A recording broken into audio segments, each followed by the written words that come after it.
Hey. Hello and welcome to another episode of Freelance Fridays, the show where we get some creators on the show and ask them a big question.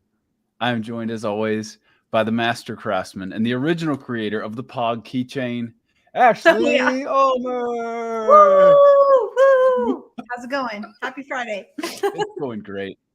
It is going great, man. Everyone in my house has been vomiting profusely all week, and the week is now Oh, over. There's no more people to get sick. We're through it. We did it. it's We've run its crossed the course. finish line. That Oh, is that's the it. So blue worst. skies ahead of us here. Oh, man. I'm uh, sorry to hear that. Ashley, it's okay. Hello. We're at Friday. The best part of the best day of the week, Ashley. Yeah, it's I'll okay. fight you on that till we die. Yeah, it's okay. Just kidding. I'm in a better mood this week. It's the best part of the week for sure. We love to hear it. Awesome. Ashley, what is our big question for today? This is a good one. I'm excited about this. I feel like this is going to be a good conversation. We're going to be talking about how to develop ideas, like the ideation process through a creative's mind. How do you develop ideas? Yeah, and I feel like Broad if you question. go on any agency website or any designer's website and they've got like a process written out, like fill in the blanks with whatever cute words they want to use. It's all the same. We all do the same thing. Like how many different ways are there to make chocolate chips, cookies? Like you got to bake it at some point. You got to like Yeah. spray the pan, like whether you use butter or whatever. But I think I want to jump. I'm excited to jump into like the little nuances of like, okay, how do you like do step 0 and step 1? Yeah. Today, we are joined by I should say this. Today's question comes from One Way Creative. It was actually asked by a couple of people. And Isaiah Comer, if you'd like to submit a question, you can leave it down in the comments. You can DM it to us on Instagram. I love a good YouTube comment, though. That really just brightens up my day because I have a lot of DMs on Instagram, but not a lot of YouTube comments. And those, I don't know why. I don't know if it's just a phase of life that I'm in. I yearn for YouTube interactions these days, but that's just me. That's just silly old me, You guys. do get a lot of interaction in the DMs. Like anytime you like show like a screenshot of your like Instagram, you have like a ton of DMs. I like never get responses in DMs. I think it's just a testament to like you make pictures that people actually want to look at, and I say things that people have reactions to. So like I name don't the have good doodle ideas. or I like make things look cool. no. Hey, I mean, if you're gonna pick one, yours is gonna blow up. Mine's just gonna mean I got to argue about stuff that doesn't matter all day.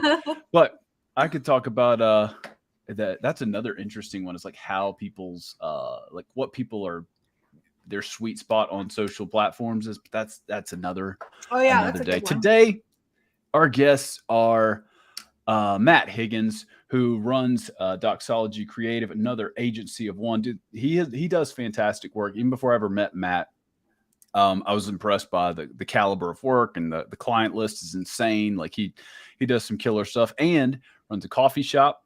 And then the other guest we have on is Isaiah Comer, the asker of the question. Fun tip, guys. If you ask a really killer question, I'm probably going to ask you to be on the show. But I mean, I don't know. I don't want to like behold myself to doing that or making any promises here. It's the Wild West out here, guys. It's Friday. It's freelance time to ask the world. Actually, not the world. It's us four. We're answering the question. The world has already asked the question. Guys, great to have you. How's it going? Hey, y'all. An honor to be on here. Thank you for having Absolutely.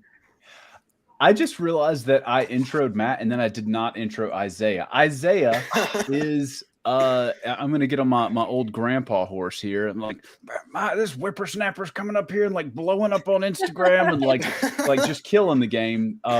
Isaiah has actually been on the YouTube channel before because his portfolio was on the Painfully Honest Portfolio Feedback. Oh, cool. If you guys haven't seen that series, it was a lot of fun. It was short, it was high impact, it was a little bit mean, but hopefully we all learned something, myself included. But Isaiah does. I just got to say, Isaiah, I like your hat. I want that hat. That's cool. Thank you. I'm repping my boy Golgotha Studios. Real ones. Yo. Nice. Yeah. Hey, he was like, he only had a couple left, and I was like, yes, I got the last one. Nice. I love that. That feels so much better when you get the last one on the rack. Like it means more. Yeah.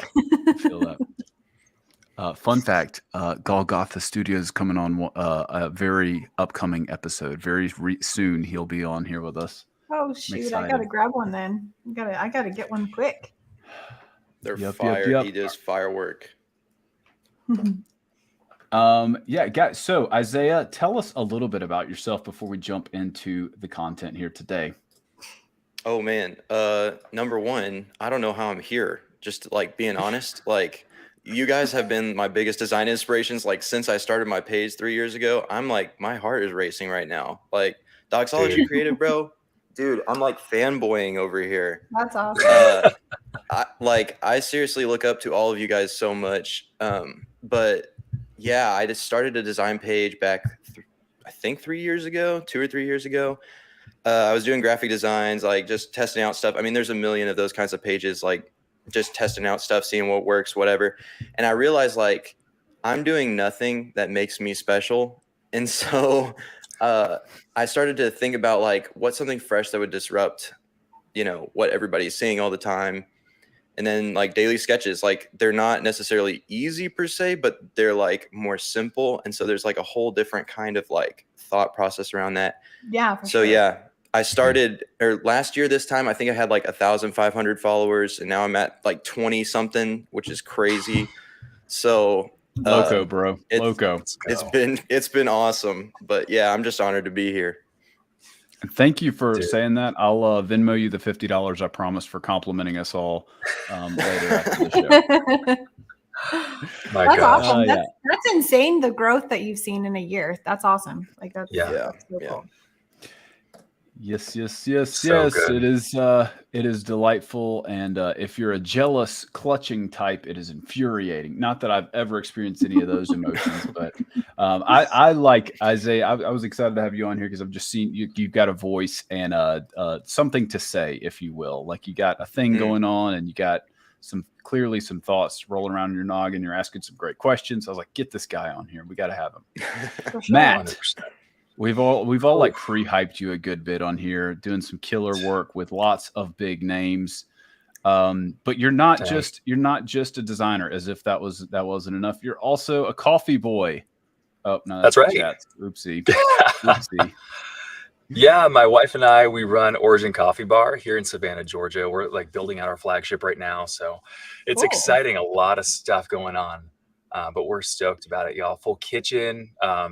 Roastery, cafe. Let's go. It's gonna be lit. So cool. I'm on down from Augusta. Check it out. I'm gonna have to, because Savannah is not super far away, and I've been watching the drama unfold. I've seen the kind of like early days of Origin and like kind of watched from afar, and then seen some of the more recent drama. And dog, I'm so pumped as a non client or customer, I should say. I'm a big fan from a distance. But guys, I think it's time to go ahead and let's jump into this question today. So there's no holds barred. You guys jump in really tactical stuff, whatever. How do you develop ideas? What does the early part of your process from like client has a need or you have a need to like getting rolling? What does that look like for you? Let's do round robin and we'll go. Let's do Matt, then Isaiah, then I'll go, then you go, Josh. Perfect. Love it. Some order, I love it. I love that strategy that you implemented there. That's great. So backstory about me is my parents are both. So my mom's like one of the top insurance investigators in the U.S. and my dad's one of the founding forensic scientists. So my house, I could never get away with anything growing up. But it also taught me I know.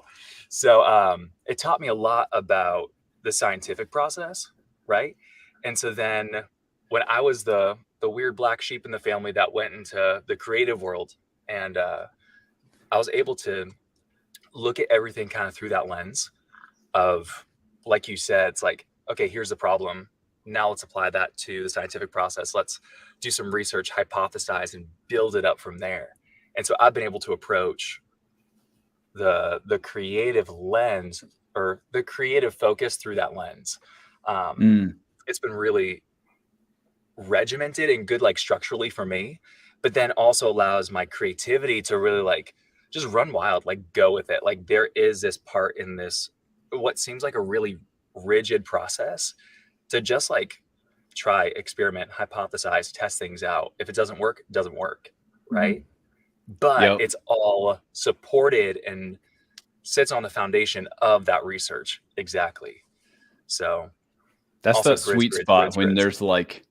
there's reasons for, there's like a method to the madness. And I can resonate with that. I'm definitely not as methodical in my approach or as scientific as probably, especially your folks are. But I have always found my safety blanket is like rigid structures that then I can just like let it all hang out inside of that kind of thing. But that's quite an interesting little upbringing. I didn't know that. That's kind of an interesting conversation as well. Like how like your history and your upbringing kind of affects the way that you do process things. Like with your like how your parents are more structured, because mine were not. Like they're definitely not structured in that way. So I'm not like, that's one thing I'm not like super good at is being structured. I like being more like organic and free. And so that's interesting. I wonder, I'm not even wonder, I'm sure it for sure plays into it, but that's an interesting topic in for itself. sure. And that's going to be the next episode that we're all in on. We're just talking about that. Talk about process. No, I've got one of the upcoming topics that I've thought about is like, I'm going to couch it as creative heroes. But it's really going to go into the Leon, whatever his name is, his concept of like creative grandparents. Like, what does your family tree look like of like creative people that have influenced you and like why? Yeah. And this is usually not like physical family members, but I love the little shoe in with like physical, like actually what was your home life like growing up? Yeah. I love that. Because my dad was, I mean, I've never really taken stock of this. My dad was a construction manager, like went to Georgia Tech, like architect brain, like super precise. And then my mom was not by any means like, you know, flower child, like, you know, whatever, but she definitely was very creative and, you know, always like doing stuff. And both of them were very like hands-on and now I'm realizing like, oh, like that's why I've got a little bit of the left brain, right brain, like both approach is because like, that's what I had, like the template that was kind of set up going ahead. Isaiah, now that we're round robining parents, tell us about your home life. Hopefully it's not tragic. Well, none of my parents were a forensic scientist, but my dad is actually a graphic designer. Which you would think would like influence me a lot, but like, and he has because I work under him. So he teaches me stuff about layout, but we're doing like social media posts all the time. It's like company corporate stuff.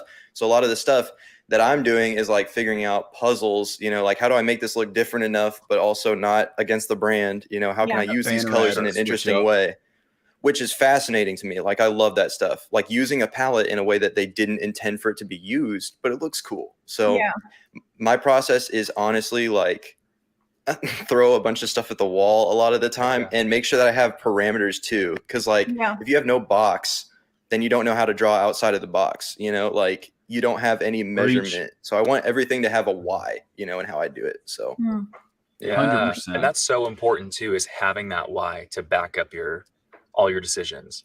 Having that reasoning too, especially with working with clients. And I know each of y'all know about this, but like if you have a why to back everything up, they're like, oh, cool, I can trust you.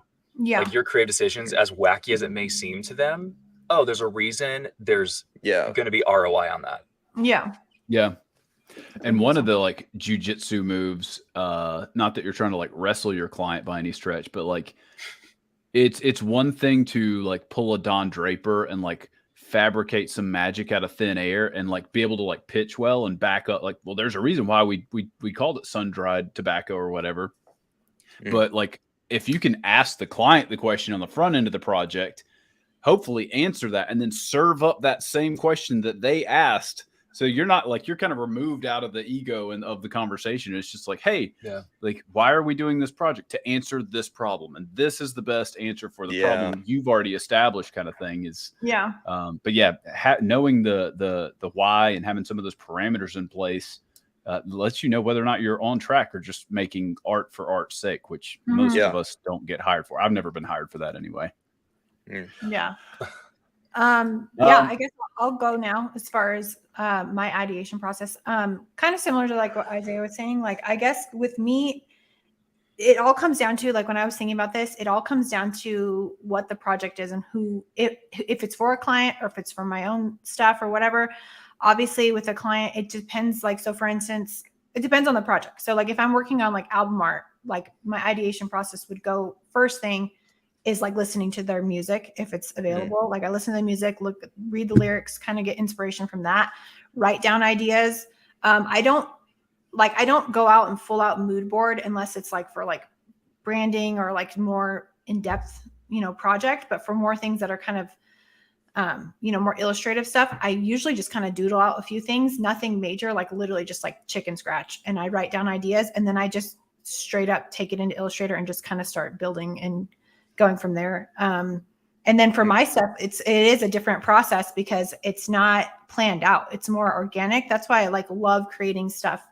Like for my brand or even my Instagram, just because it's just more fun. Like there's not any method to it. It's just game plan, things I like and things, colors I love and that kind of stuff. So it's just more fun and, more free in that way.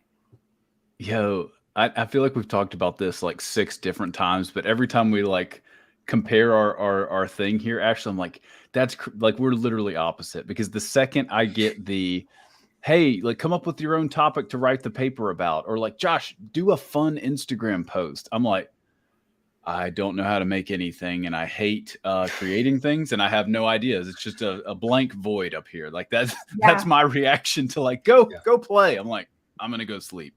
Yeah. Yeah. And we are opposite in that. Like we've talked about this in the past, just based on working with you.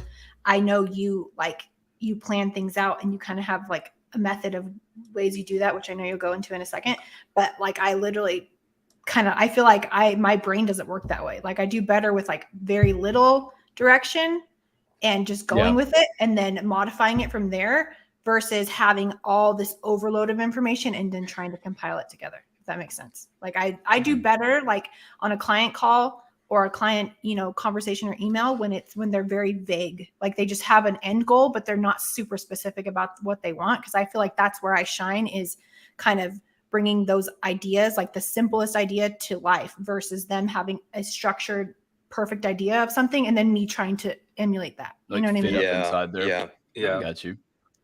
So it gives you freedom, but at least you have a goal to get to, which is better than a lot of other situations, which is fantastic.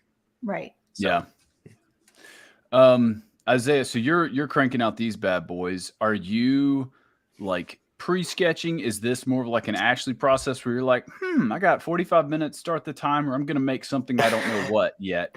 Or is it more driven by like, oh, this is the townspeople need to hear this? It's kind of like that. Yeah. Go. Yeah. It's honestly kind of like that. I'm always sketching and writing stuff down. Like I'm always taking notes. I'm asking, like I'm driving and I'm like, I cannot forget this. So then I'm like, hey Siri, make a note saying blah, blah, blah, blah. And she gets it wrong sometimes, but it's fine. So I'm always taking notes. I'm always sketching stuff out. I have so many sketches on here. Like this is my iPad. My HomePod is freaking out. She's always listening. But I have so many notes in the folder I just have used because like I couldn't get it to work right, because it just didn't feel right. So honestly, it's like I just hope for the best. If I have a thought, sometimes it comes easier, sometimes it comes worse. But I like having this space where like I'm not pressuring myself to post every day necessarily. I don't want to be like driven by the algorithm. I want to use it for my purpose, Yeah. So. No, that's super healthy. And I want to do a fun game real quick, guys. Everybody pull out your phone and tell me how many notes you have in your Apple Notes or Evernote or whatever you use. Oh, man. Because I think I might be on your lane, Isaiah. Like I forget things a lot and I want to like empty my brain. And so I have 4,944 notes that could be a grocery list, or more likely it's like notes from a call. Like every time I have some kind of like structured conversation, like I'm writing it down. I can go look up how many times I've talked to this person or whatever. See, Man. I just use the Notes app on my phone, and I only have 169 notes, but like most of those are like, so like I'll have like ideas, for instance, like even Instagram posts or like verses that inspire me. That's all one note, and then I'll go add in. So there's like hundreds of Yeah, little some notes of them are in one heavy. note. Yeah, but if Okay. if I'm doing like a client call and I'm taking notes, there's no way I would ever put it in my phone. I always physically write it down on a paper. Like I can't Wow. do Ew, that. yuck. Like, I have to write it down. Yucky. I have to. I don't know. And it really bites me in the butt. I was actually thinking about that today. I had like, You I can't have search it. yeah, exactly. Like I was thinking about, like I was trying to remember like something like a client that I work with every week, what they told me like literally 2 days ago. And I was like, but I was like, it's in my notebook somewhere. I just have to find it, but I can't remember. That's my worst it is kind of nightmare. bad, Right. Man, that's crazy. Ugh. I can't do that. No, I need everything to sync with my phone, computer, my watch. I don't know, Yeah. whatever Wow. else. It's like I need that. Be there in the Maybe it's 'cause shower, I'm like old. Maybe it's 'cause I'm rereading old meeting and I don't notes. like all that. Isaiah, what you got, dog? I've got 1,398 right now, but some of them are Okay, you're- heavier, so they're like paragraphs and paragraphs in some of them. Yeah. But like, yeah, 1,398. You're a young pup still. You're just a couple years behind Josh in amassing notes. We're on the same trajectory here, though. How about you, Matt? My Matt gosh, I Diggity? come right in the. Oh my gosh, I come right in at like 5:54, but I'm right there with you, Ash. Like, it is. Some of them are like, if I printed it out, it'd be a book, Massive. right?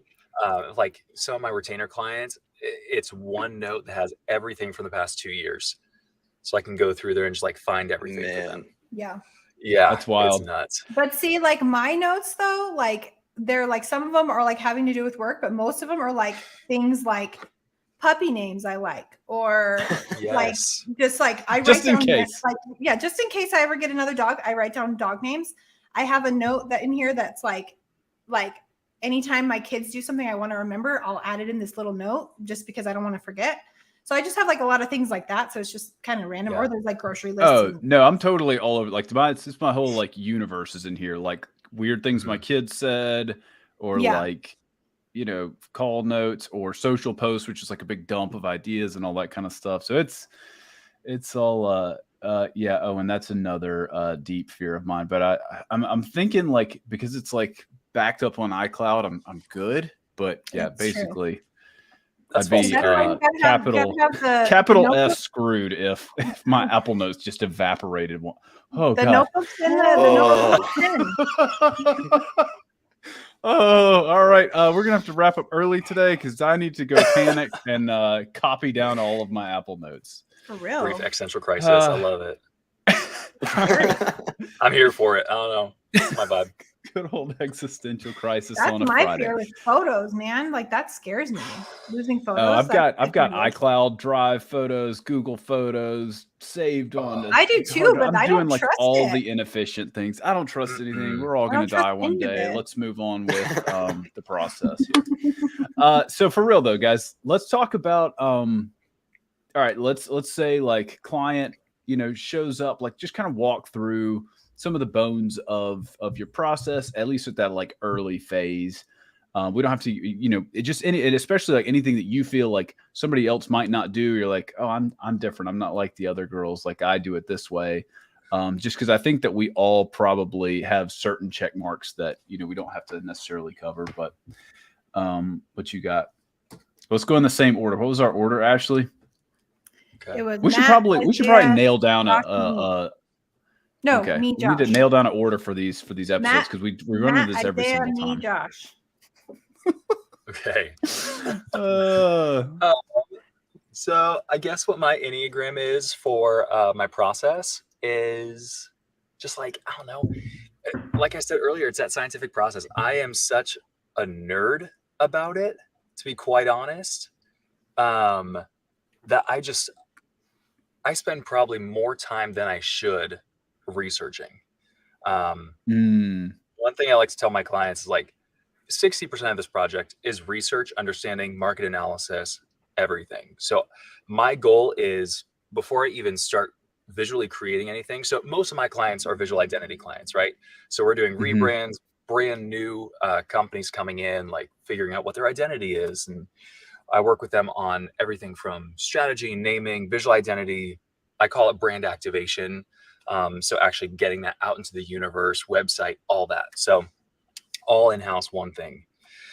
And before I even start the visual aspect of it, it's my conviction to be an expert on what their business is. Like, I feel like I should know enough about their business. I could come in and run it for at least a week before I figure out what their identity looks like. Because if I don't know the nuances, and this is unique too, because it is full scale brand identity. So I feel like I need to know everything about it, because if I don't know all the nuances, how can I truly represent it and have them utilize the language that I'm coming up with, myself, my team coming up with, and using a visual identity that doesn't authentically represent them. Yeah. Right. Like, the So worst for me, thing ever it's is come up with nerding out. something cute and then it doesn't get used because real insider people are like, that's not how our industry talks. 100%. Or it's, and we've had those experiences. We may jump into this later, but I'll just touch on it now. When you have representatives from the organization or the company you're working with saying one thing about, like, oh yeah, this is how we operate, here's our culture, XYZ, like here's our market. Oh yeah. But really it's not accurate. And then 6 months later, they're breaking apart the entire brand system you created because you weren't getting the real answers up front. Yeah. Or I've seen this one, especially in like small, medium size, but actually it just doesn't matter about business size, but like CEO has one concept of what it's like to work there and the culture and like what they stand for and what people are like passionate about. And then you go interview like mid and lower level employees and you're like, that is not the vibe here. It's like the delusions of the different, I don't know. That's an interesting one to get into sit at somebody's dinner table and get into the business a little bit. Yeah. So Isaiah, what you got, dog? Man, well, I am kind of on the opposite end. I don't do a lot of identity stuff. I do a lot of like commodity stuff. Like I've done multiple book covers. I've done album art, social graphics for churches, stuff like that, stuff that a lot of people do. But book covers and print has kind of become things that I've done more recently too. And honestly, like the biggest thing for me is the experience that somebody has when they pick up the book in their hand, like, because you can make a cool cover that looks cool when it's sitting flat on a desk. But like one thing that I'm really proud of, and let me just grab it. Hate to interrupt the show, sorry, but I did this Holiness Symposium cover, and so the cover is this, right? So you got like the grain, slick, and the idea is that holiness is like the white in the middle, and so you unfold it and you do this.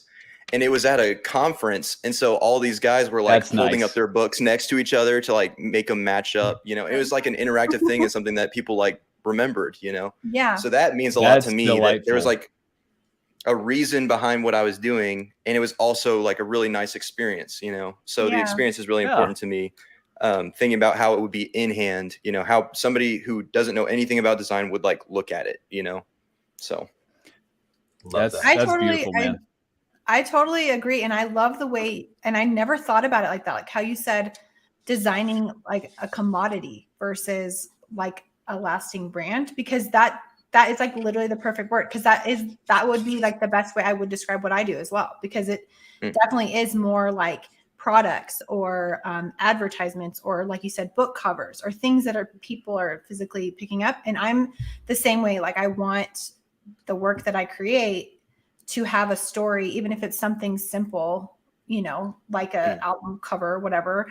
But for them to feel like the emotion that was put into it while working on it, I don't know. I just love the way you put that. That was awesome.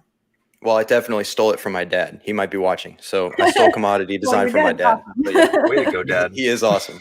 Yeah. That's a good way. I wanted to talk about or just applaud that concept of like apprenticeship. Like when you said that, I was thinking about like that's basically the same kind of storyline I had coming up, as like a guy kind of took me under his wing, and like I worked under him for many years, and he was like really looking over my shoulder and teaching me.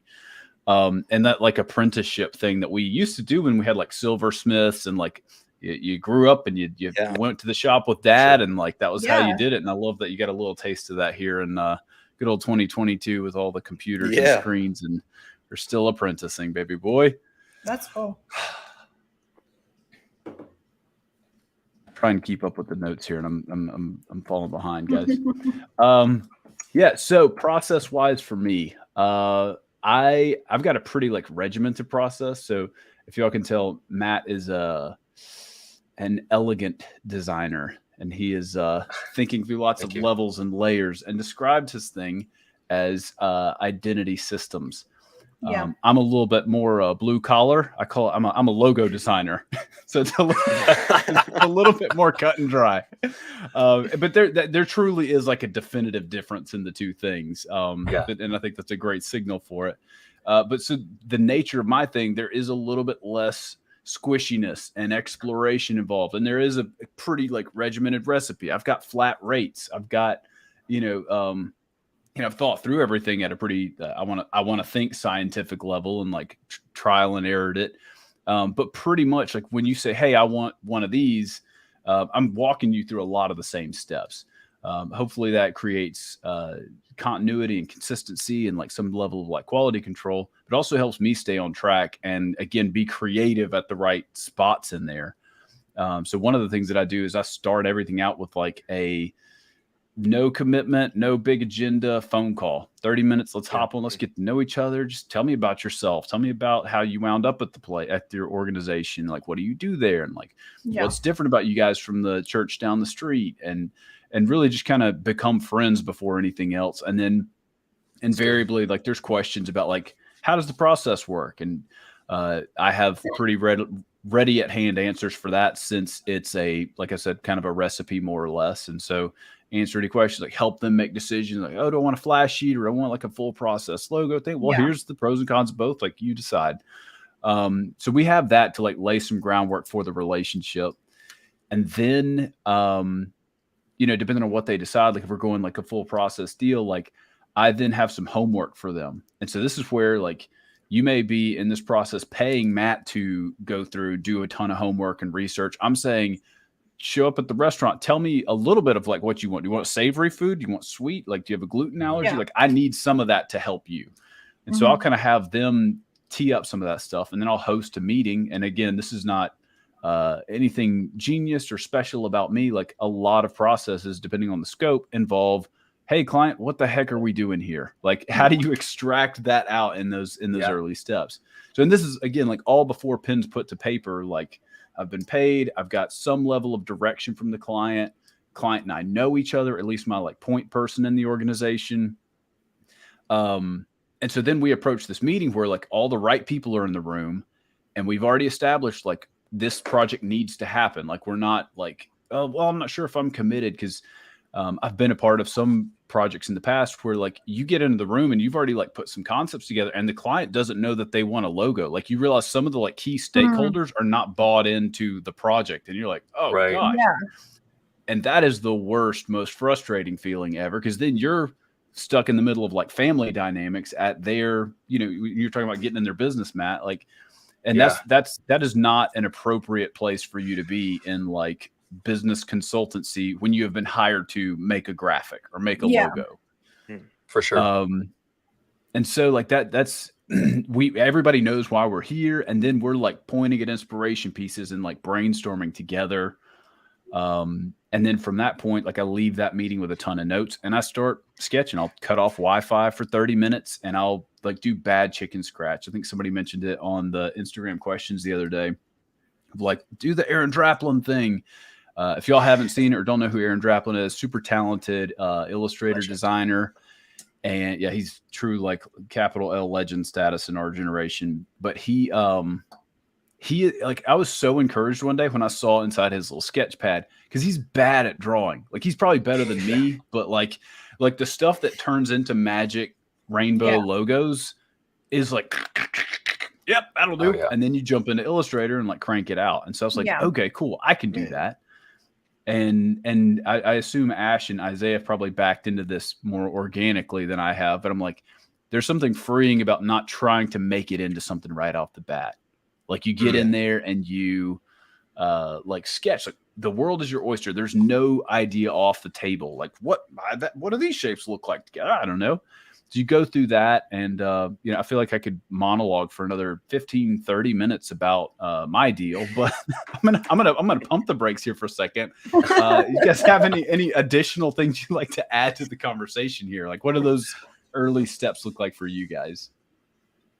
Well, no, I mean, I have to agree with you. When you get into that creative process, you're starting to come up with like the visual components of whatever it is, whether it's commodity or identity or whatever else you want to name it. Having that freedom of going Droplin on it, just like sketch things out as long as you know what the idea is trying to communicate. Amazing. If it looks good to anyone else, doesn't matter. Just going for it and having fun and exploring. And one thing I learned way back in the day, because I'm like 800 years old, is like just sketch until your fingers hurt, right? Just keep going and keep going and keep going. And it's almost exhaustive, but to a certain point, it's when you reach that point of like, gosh, there are no more ideas. That's when there's some breakthrough too. Yep. Of like, now I think I've been working outside the box, but really now I'm having to create a whole new universe when it comes to visual, whatever. So I think it's really fun to just explore. And like you said, Josh, just go crazy with it. Have fun. What's this shape and doodad together look like? Just go for it. I have an interesting question, like thinking about like the exploration phase of, say, like from like the beginning, like ideation of a project all the way to like fruition and it's finished. Where, like in that process, what is your guys' opinion of what is like your favorite, like where you feel like most excited and most fulfilled during that project? Like, is it like the beginning, like making the ideas, or like actually finishing it and delivering it? Because I know my answer is like for sure. Like I know, like when I feel like, I always say this, like the sauce is like after I know what I'm doing, like I have a little bit of a direction, not like fully, but just a little bit. And starting from that process and like in the middle, like the middle part where I'm actually building it and like creating those ideas or like illustrating those things in the middle, that's where I like get most excited. Like that's my favorite part.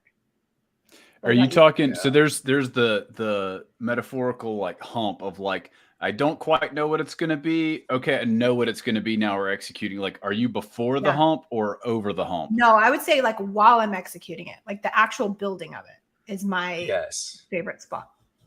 And I guess building it and then obviously it being finished. Those are my favorite. Like that's where I get like most excited. Like I feel most fulfilled while I'm physically working. Like I know, like, so for instance, if there's like somebody wants me to illustrate a frog or whatever. So I have like the idea, they want a frog. So I like initially start doodling the frog. I have the outline of the frog. Once I like know, okay, this is what he's going to look like. And I'm going in there and adding all the details of like little lines or little freckles on him or like little details like that. That's my favorite, like to do like that in the middle.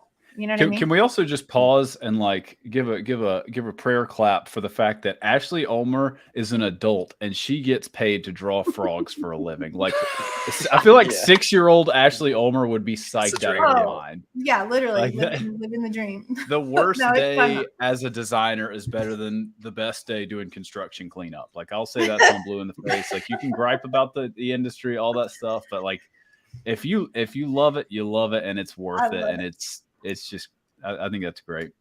Yeah. So to echo your point, I was about to say I don't have an answer because I love the whole thing. And I literally do. Like I get hyped after a sales call, like meeting somebody for the first time. I get hyped, hence hitting ship or like send on the finished product. I get excited about like, you know, the loose, I don't know what this is going to be, exploration phase. But I think if I was going to name one, it's going to be that similar phase where like the rough sketch is down or like the bones of it are there. And now like, you just get to see it come to life as you like ink it. And so you're like tracing, you're zoned out, or like assuming it's like a lettered piece or like a more, you know, by hand piece. But that phase where it's like, I knew it was going to work, but now I can like see it working. And I wonder if it's like almost at that point, once you kind of have like the initial like concept in mind and like the I guess the route you're going to take, if at that point of actually physically building it is like, that's when you can be like, it's almost like you can turn everything else off. Like you don't have to think of, you don't have to, at least for me, I don't really have to think about it. It just kind of comes naturally. Like, oh yeah, this shading would go here, or this would go here. Like it's more like You're free in the flowing. zone. We talked about like it. I'm in the That's- zone. that's- Yeah. In the like that's I the listen to drug, music, baby. Like, yeah, exactly. that's why like if I had to do this thing for free, like this is my best intro into the zone, and like it's just like that's the feeling I chase. Yeah, It's so good. Mm-hmm. It's so good. Isaiah, you've got to calm down, bro. You keep interrupting and like over talking. Well, you guys are legends. I can just let you guys talk and I'd be fine, honestly. But Hush. Oh man, you're killing it. I'll send you another $50 after. well, honestly, like I actually don't like finishing the project unless I'm like 100% like proud of it, which is kind of weird probably, but I'm such a perfectionist that like after I finish something, I'm like, man, I could have done that. I could have, made that shade of blue like 2, tints darker or whatever, and that would have been so much better, And so I beat myself up after I finished it, but I love starting it because I can see the potential, and putting the bones together. So even before what you guys are talking about, but like kind of seeing where I'm going with it, like trying to see the direction, thinking about the path before I take it, I guess is what I like. Yeah. Yeah. Wow, good tweetable. This Let's man's go. eloquent. Please make a quick illustration of that. Just on that. That's it. Knowing the path Amazing. before I'm down it. Yeah. Matt, sorry, I cut That's you off, awesome. dog. What were you saying? No, you're good. You're good, man. I mean,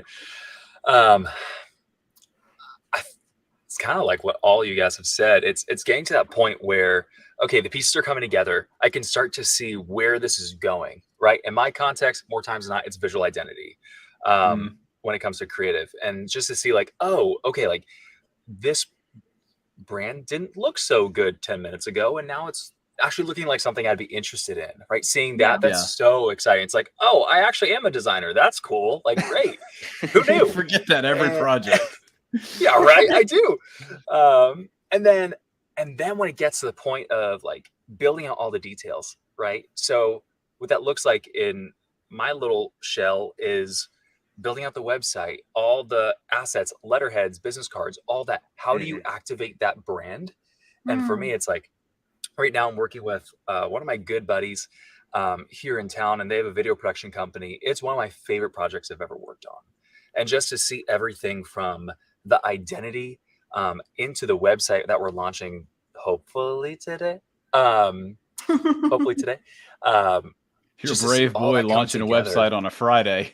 Ooh, don't tell me about it. Could be a fun weekend. I know. It could be.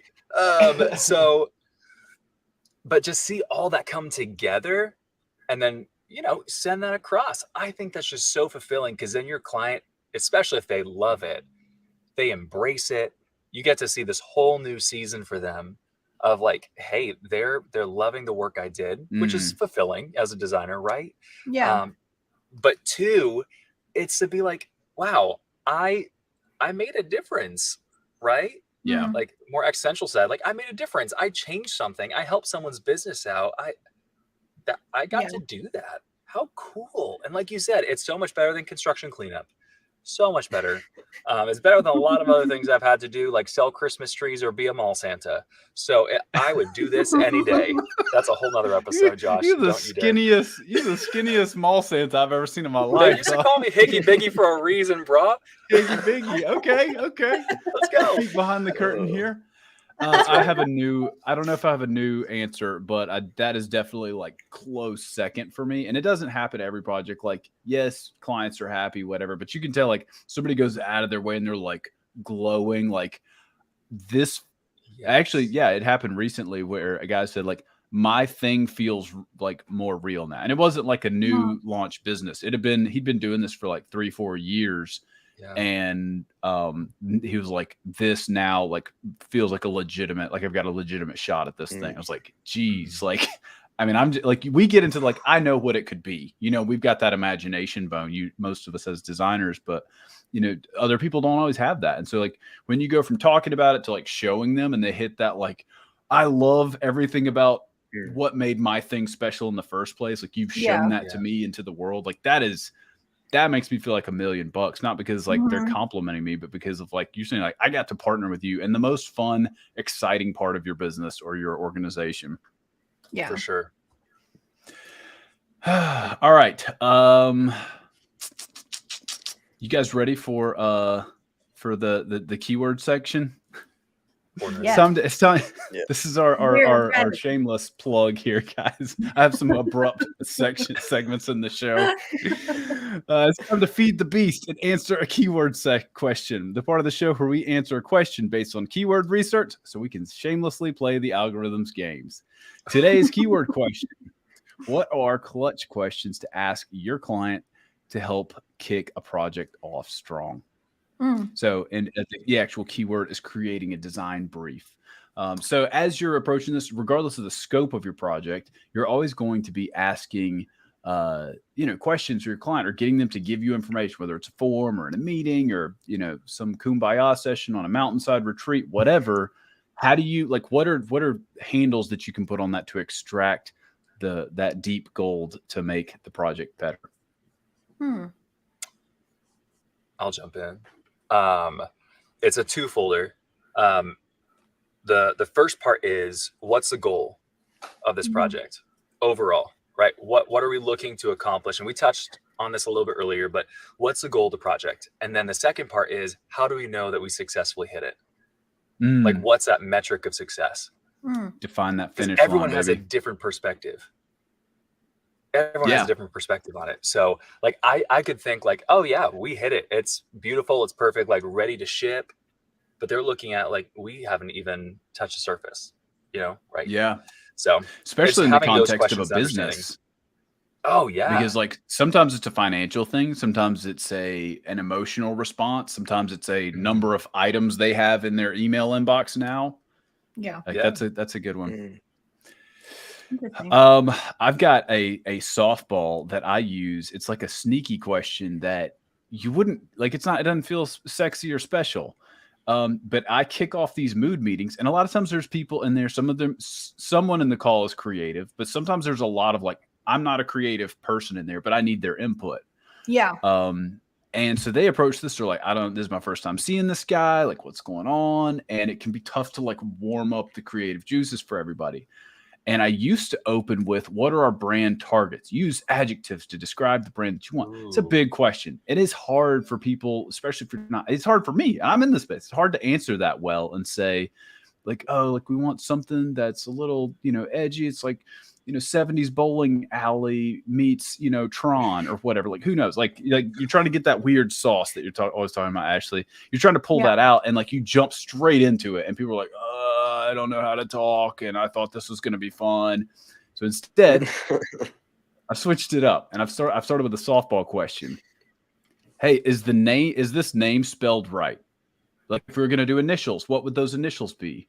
Okay, when was it established? So I've got like a sheet of like fill in the blanks of like I've looked at their website. They've filled out a form. I can pretty well guess at most of these things, but it like, oh shoot, are we going to drop, in Reach City Kids? Are we going to drop city sometimes? Will we ever say Reach Kids? And like, so everybody's like warmed up talking about the thing, but it's low stakes and it's like black and white answers. That's good. So that's one of them that I've done. And it's not the stuff that I learned that's more like interesting from like agency side, which if you are in a really squishy environment, or like, oh, let's get into the energy of the thing, like literally asking like, hey, what if your brand was what would the spirit animal of your brand be and why? And the why is the operative part. I don't care that they said beaver or elephant or goat. I want to know why you, Becky, think a goat is like your spirit animal. And she's like, well, they're like ruddy and there's like, they can do anything and they're tough. And I'm like, cool. Man. These are the great words that you can extract without asking. Man, I need to reintroduce that into my conversation, actually. That's good. I realize I've stripped a lot of stuff out of putting new stuff back in the deck. I now have 555 notes on my phone. So thank you. All right. So do y'all have any other, they don't have to be like exactly like this, but it could be something that you do in a text message exchange or DM or a form question that you ask. But like, what are questions you ask to like pry open the oyster and like get the thing? They're usually, Sorry. Oh, sorry. Go ahead. No, I was going to say mine I is was just kind going of, to keep elaborating on my point there and talking over you as I always do. And I was going to I mean, zip it up. you know. No, I was going to say kind of what Matt said is, I guess my main question I ask at any client, like no matter what the project is like, what is this, like, what's the end goal? Like, what is this for? Like, if this book, like if we're creating like a book cover, what is the book about? When does the book come out? What's the due date? What's the timeline for this? Getting them Like brass what, tacks out there. yeah. And like, what assets are we needing? Are we needing just the cover? Are we needing interior illustrations? Like, what do we need? And timeline, because I mean, obviously like this, at that process, I'm starting to kind of think of ideas, but then also pricing, like, just so I'm like, hey, how much, like, what are we doing? Like, what's the scope of this project? When is it due? How quickly do you need it? That's kind of my baseline. And then from there, I'll kind of like, I think that's kind of like my initial question to kind of like, rope in the conversation. Then from there, move on to, okay, is there anything specific that you want to be seen in this project? Like, is there any specific details you want on this book cover or you want to be shown? Like, I'm going to die if the book cover is not red kind of thing. Yeah, exactly. Like those kind of things. Yeah. And then, and if they have any more, if they want to talk more, then we can go from there. But if not, at that point, I'd probably get started. Yeah, that's great. And it made me think of like that early talk, like, because some of those questions I would unearth on like that like intro phone call I mentioned earlier. Yeah. Because like when you say, all right, cool, what other assets do you need?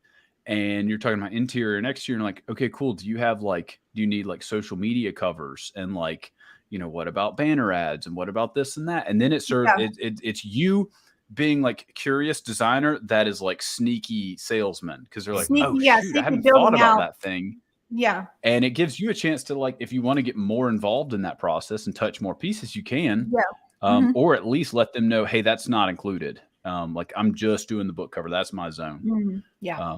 As a quick aside, one of my very first jobs was designing book covers through Amazon.com's like self-publishing thing. Yeah. And you want to talk about like the best way to like open the closet and see the crazies of the world. It is the self-published book people. Doug, that could be true. a full episode. Is like, tell us your. They weren't necessarily bad clients. It was just like, Doug, you are insane. Because part of the assignment was to read and format the first chapter of the book too. So you do the cover, and then you've got to like format and set up the first chapter so that somebody else could go like format the rest of the book. So I'd invariably end up taking a peek into these people's manifestos or like horrendous novels, and it's just like, whoa. What a journey. You said this must be birthed into the world. There you go. Man. That's crazy. All right.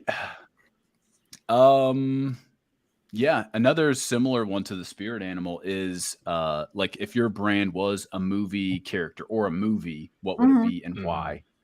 Yeah. Almost the same thing. Because like sometimes you get in these, and depending on how like stiff the room is, they're like, I don't believe in spirit animals. And then you ask them a movie question. It's like, okay, like why did you put Dirty Harry as your movie or whatever, or You've Got Mail or whatever it is. Yeah. And another one that I would do, I can't really do this one I guess I could and reintroduce it. I got to redo my deck after this meeting now. But another one I used to do is I had a ton of note cards, and on one stack of them, this is like honestly more fruitful than any of them. It was brands. It'd be like NASA, Walmart, Patagonia, whatever. And there's probably like 60 cards. And then I had a yes and a no pile and a kind of. And then I would hand the card to the client in the room. We're out there in the big conference. It was like, all right, put them in piles. But you have to, again, explain why Patagonia is in the absolutely not category. And like some people would like hate Starbucks because of like something they did to the environment or, something that like Disney backed politically. And I'm like, okay, cool. Yeah. Because if you just filled out a form and said, I hate Disney, I'm like, all right, what do you know what I'm saying? Like you could take that. Yeah. It's not really just it's not just the look of the actual logo. It's like you're getting more deep into like, well, why? Right. Why do you not like that? You know what I mean? And that's all strategy. That's so smart. Yeah. And I think that one of the things that helps, I mean, we keep talking about like, your goals, like why you're doing it. And one of the finish lines that I'm always hunting for, like bird dogging for, like I'm out there sniffing for, like, what is the right emotion here? What's the tone that we're trying to set? Because like most, like 90% of my clients are churches, and we've all got the same goal, like love God, love people, serve the world, which is fantastic. It's one of the reasons I'm in this, right? So it's less about like, okay, what's our product? What are we trying to sell? Because that's going to be the same for all of us. And it's more about, okay, what's different about your church from the church down the street? And what is the emotional like tone we're trying to set? Because I want it to match the tone. Like I'm not going to be able to visit your service. I'm not going to have coffee with your senior pastor. So we got an hour. How do we like extract this stuff out? Yeah. And so trying to like use these types of questions to tap into the right feel for the finished product. Because once you get that down, the colors are subjective. You know, whether it's a sans serif or a serif or it's by hand, like all that's, you know, kind of up for grabs if you hit the right tone for the thing. Yeah. So it's hard to define that and ask somebody questions like, tell me the tone you want, and I'll go dabble over there. Yeah. So that's why we got to have this scaffolding. I don't know about you guys, but a lot of times when I'm working with, and I mean, again, most of the people I'm working with or clients I'm working with are small businesses or like Isaiah said, commodity based projects. But like because whenever I like initially like am talking to a client, I don't go as in detail of asking them all these questions because I think a lot of times that will pigeonhole myself. So I almost want to keep it more free. But like the biggest way that I feel like I get kind of like the vibe from a brand or a person is honestly going to their Instagram page, because I feel like that's where people kind of would put like their aesthetic or like their vibe, I guess, out. And it's the most recent, or I mean, at least as long as they're like updating it frequently, it's like the most recent like thought of, oh, they liked this thing. Like, so, okay. So say if I'm working with a small like, clothing label and this girl like posts her favorite outfit or whatever. I'm like, okay, so she obviously likes like Lululemon. She likes the way that looks. She likes the vibe from that brand. So then from there, I'd go look at Lululemon. Okay, so she likes this. She's going to like something similar to that. So I usually will go to their Instagram page, whether it's personal or business, and get ideas from that, because that's what's kind of most frequently on there or most recently on their mind if they're posting about it. You know what I mean? I don't know if you guys do that, but I definitely do. That's so smart. I got to go back through and like write notes because you guys are dropping so much good stuff. Like, no, just rewatch the episode. It's going to be live on YouTube as soon as we're done. Yeah, just up the play count. Just play it on multiple devices. Yeah, keep it running overnight. Yeah. Please, because Ashley and I, not to sound too sweaty and desperate here, but Ashley and I said, like, if we don't hit this benchmark by Christmas, we're canning the show. So it's up to you guys. If there's 6 people that like this show, y'all are responsible for all the plays. You better like, you better share, you better have it on double speed on 6 screens so that you can fulfill me and Ashley's Christmas wish list. Yeah. This show is about serving my own desires, no other reason. That's healthy. That's good. And we're off the rails. Fantastic. Tommy has a good question in the comments. It says, he says, how much prayer or reliance on your gift is involved in your campaign designs for churches? That is an excellent question. Great question. I feel like when so we've always heard of like the pissed off artist that's like, I'm so angsty, now I'm going to write the hit single, right? And I'm not saying that's not real. I'm really not making a commentary on whether that's right, wrong, whatever, but I've just never been able to do great work from an unhealthy place. So like, if I am like, there's a distinct difference when I'm like in step with God, just in general, like walking through life with God, and when I'm not, and the work is not as good. And so like, I feel like it kind of similar to inspiration, and like your spiritual health, like it just flows into the projects. Now, am I asking the Holy Spirit, like, hey, like, what would you do here? I mean, I've like messed with that a little bit, but it's not like a checkpoint on the list. And it's not something that I'm maybe doing every time. Maybe I should be, I don't know. But that's kind of how this sounds awful. I was about to say how God fits in my system or my process. Here. Good God. All right. Crack There's that open later. There. Woo. All right. So Yeah, that's interesting. Gotta Yeah, unpack some stuff there.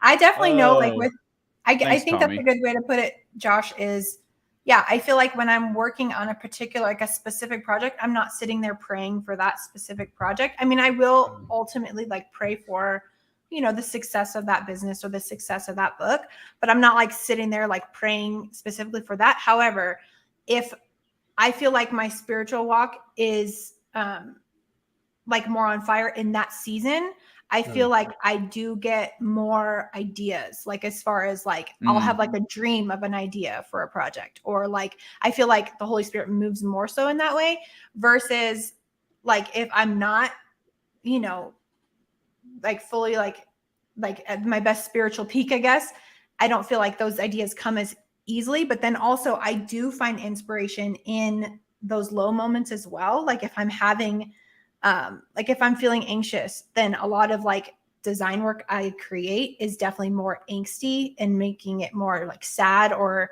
I don't know. So I do find inspiration in both. However, I do feel like the ideas and like the Holy Spirit ideas come more when I'm more like in tune with God, if that makes sense. That's good. That's good. I mean, Yeah, that's I have really to good. agree with you guys. Like if you're unhealthy, and trying to pour out when you have an empty cup, you're not going to get anywhere, right? Yeah. So I know in my walk, it's a lot of just like dedicating it to Him, whatever it is, whatever project I'm working on, whatever, you know, whether it's for even the coffee shop, That's a y'all, good like word. that's, just got to give it to Him. Because otherwise, any of these projects, think about it, like we're created by the Creator. So if we're trying to take that all on ourselves, we could easily get overloaded. Mm-hmm. But giving it to Him, who's the author and perfecter, He's got it all day. He's able to use us as a tool, as an instrument for His glory, you know? That's good. So it's just dedicating everything to Him. Yeah. And it relieves a lot of that pressure too. Like, oh, it's not me, but Christ in me. Mm-hmm. Yeah, that's good. That's so true. Like I said, if I feel anxious about something, it's usually probably because I'm not like in tune with you know, with God that day or whatever. Like I tried to kind of do it myself, but yeah, so I agree for sure. Yeah, something I think about all the time, like I don't necessarily like pray before every project, but something that I think about all the time is a couple principles. One of them being the parable of the talents. Like the master gave different talents to different people. Their job wasn't to like make their talent into more than the other guy. It was to make something of their talent, you know, use it. And so like God blessed the people even more who use their talents, you know? And so I feel like if you're doing things from the perspective of honor to whom honor is due, but God gets all the glory, you know? And I want to be a good workman because it glorifies God, because He's the Creator, like Matt said. So I want my talents to glorify Him. So that's how I think about it. Yeah. That's good, dog. That's so good. Guys, that is, I mean, I know this might be the shortest episode at only an hour and 2 minutes. But I just feel like that's where we gotta wrap this show up. That's the perfect note to end on here. We set out saying, oh, we're gonna have 45-minute episodes, and then like 4 episodes later, I was like, yeah, none of these have like been under an hour and 10 minutes. So we're just gonna let these puppies be behemoths and feel them out as we go. But again, huge shout out to Matt and Isaiah for joining us today. We'll have links to all their stuff down in the show notes. Matt, can people actually order coffee even if they don't live in Savannah? Can they order a little bag of beans? They sure can. So all of our roasts are live on our website, origincoffee.bar. Retail actually launched yesterday. Everything's going great. Yeah, so feel free to order stuff on there. And then we should be opening here in Savannah, Georgia, beginning December. So come on, visit. Cool. That's exciting. That's awesome. Super exciting. Isaiah, what you got, dog? You got a book dropping or anything we can promo here? No, I don't have any book dropping. Not yet. I'm thinking about it, but not yet. You know, if you need to, Amazon has a self-publishing software. You could have There you go. I was gonna say memoirs by Isaiah, but I think Comer's Corner is even better. No. Oh, No. yes. Oh, that's so good. I can't believe I did not think of that. Doug, real talk. If you did, I know this probably gives you gas thinking about like going into your whole set here, like all of your social posts, and like unearthing those again. At least that type of thing never makes me happy to go back into old work.